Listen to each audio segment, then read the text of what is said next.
अस्सलाम वालेकुम साथियों। आज का जो मसला है वो लड़कपन की गलतियों का है। लड़कपन में जो गलतियां इंसान करता है उसकी जवानी भी बेकार हो जाती है और उसका बुढ़ापा भी बेकार हो जाता है। कैसे? क्योंकि लड़कपन जो है एक ऐसा दौर होता है कि समझने बूझने की जो सलाहियत होती है वो कम होती है। इंसान गलत काम भी करता है तो उसे ऐसा लगता है कि मैं सही कर रहा हूँ, ठीक कर रहा हूँ।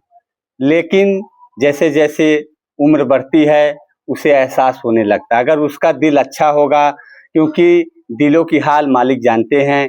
अगर आपका दिल अच्छा होगा, आपके अंदर इंसानियत होगी, तो आप जो है ज़रूर यकीनी आपको एहसास होगा कि मैं जो है गलती किया हूँ। और लोग समझते हैं ये कि जो है लड़कपन की जो उम्र होती है वो 12 साल, 14 साल, 15 साल या 16-17 साल, लेकिन लड़कपन की जो उम्र होती है वो 20 से लेके 25 साल तक इंसान लड़कपन करता है। उसके सोचने समझने की जो सलाहियत होती है वो कम होती है। उसमें बहुत से लोग हैं गलतियां कर जाते हैं, लेकिन आप जब 30 प्लस होंगे, 35-34 होंगे, तो आपको एहसास होने लगेगा कि आपने किसी के साथ जुल्म किया, ज्यादती किया, अपनी ताकत, अपनी गुरूरता, घमंड से आप उसको रौंदे हैं, उसके साथ जुल्म किए हैं। ये सब चीजें आपको एहसास होने लगेगी। लेकिन अगर आप अपनी ये सारी चीजें, अपनी ताकत, गुरूर को एक साइड रख के, यकीन मानिए अगर आप जिसके साथ जुल्म किए हैं उसके यहाँ चले गए और हाथ को जोड़ के माफी मांग लिए, तो यकीन मानिए सामने वाला बहुत खुश हो जाएगा और आपको गले लगा लेगा। यहाँ बात ये आती है कि माफी मांगना, झुक जाना, क्या इंसान उससे छोटा हो जाता है, उससे उसकी ताकत कम हो जाती है? बिल्कुल नहीं। माफ करने वाला जितना हकदार होता है, जितना ताकतवर होता है, उतना ही ताकतवर जो हो माफी मांगने वाला होता है। माफ करने वाले से ज्यादा ताकतवर माफी मांगने वाला होता है, क्योंकि उसके पास पूरी ताकत होती है, लेकिन फिर भी वो अपने जुल्म ज्यादती जिस तरीके से किया है उसको जो है भूल के सामने वाले के यहाँ जाता है और अपनी गलतियों का एहसास जताता है और हाथ जोड़ के माफी मांगता है। और सामने वाला जो है उसे माफ कर देता है, उसके भी आंखों में आंसू आ जाते हैं और माफी मांगने वाले की आंखों में आंसू आ जाते हैं और दिल हल्का हो जाता है। क्योंकि ताकतवर इंसान वो नहीं होता है जो है कि अपनी ताकत दिखाए। ताकतवर इंसान वो होता है जो अपनी गलती अगर कोई किया है तो वो जो है झुक जाए, सामने वाले से माफी मांग ले। वैसे इंसान को ऊपर वाला अल्लाह ताला जो है पसंद करते हैं और जो है कि उसकी सारी गुनाहें माफ हो जाती हैं। वो सुकून से अपनी जिंदगी गुजारता है।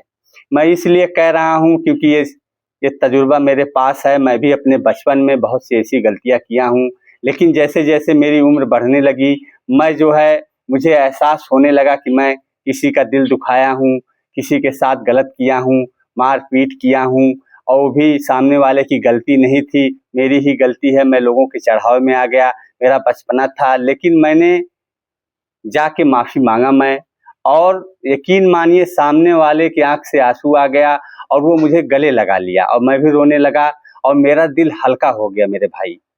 तो अभी भी बहुत से लोग बचे हैं जिनसे मुझे माफी मांगना है, और इंशाल्लाह जिंदगी रही तो मैं उनके सामने भी झुकूंगा, उनसे भी अपनी गलती का माफी मांगूंगा। क्योंकि जुल्म करना अच्छी बात नहीं। अगर आप एक इंसान है तो इंसानियत का होना बहुत ज़रूरी है। अगर आपको एहसास होता है तो आप झुक जाइए। झुकने से कोई छोटा नहीं होता है, झुकने से इज्जत मिलती है।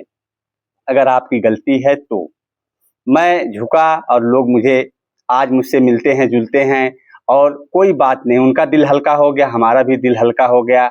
और भी जो लोग हैं उनसे भी मैं झुकूंगा, अपनी गलती की माफ़ी कराऊंगा, क्योंकि मैं गलत था। जहाँ मैं गलत नहीं रहूंगा वहाँ नहीं झुकूंगा, क्योंकि मैं कमज़ोर नहीं और ना मेरी ताकत में कोई कमी है। लेकिन जहाँ मैं गलत हूँ वहाँ मुझे झुकना ही झुकना है, क्योंकि जुल्म ऊपर वाले को पसंद नहीं, ये हमें बताया नहीं गया है। अगर आप झुक जाते हैं तो आपको मालिक पसंद करने, झुकने वाले को हमेशा मालिक पसंद करते हैं, ऊपर वाला पसंद करता है, अल्लाह ताला पसंद करता है। लेकिन अगर आप अकड़े रहें, गुरूर में रहें, ताकत में रहें, तो हमेशा ताकत बाकी नहीं रहती। एक ना एक दिन आपकी ताकत कमजोर होगी और आपके जुल्म का हिसाब होगा ऊपर वाले के जरिए से। क्योंकि कहते हैं ऊपर वाले की लाठी में आवाज नहीं होती, लेकिन चोट बहुत बड़ी बड़ी आती है। इसीलिए वक्त रहने से पहले पहले अगर आपसे कोई गलती हुई है, आप किसी के साथ जुल्म ज्यादती किए हैं, तो आप माफ़ी मांग लीजिए। झुकने में कोई बुराई नहीं और झुकने वाला इंसान बड़ा होता है। अस्सलाम वालेकुम।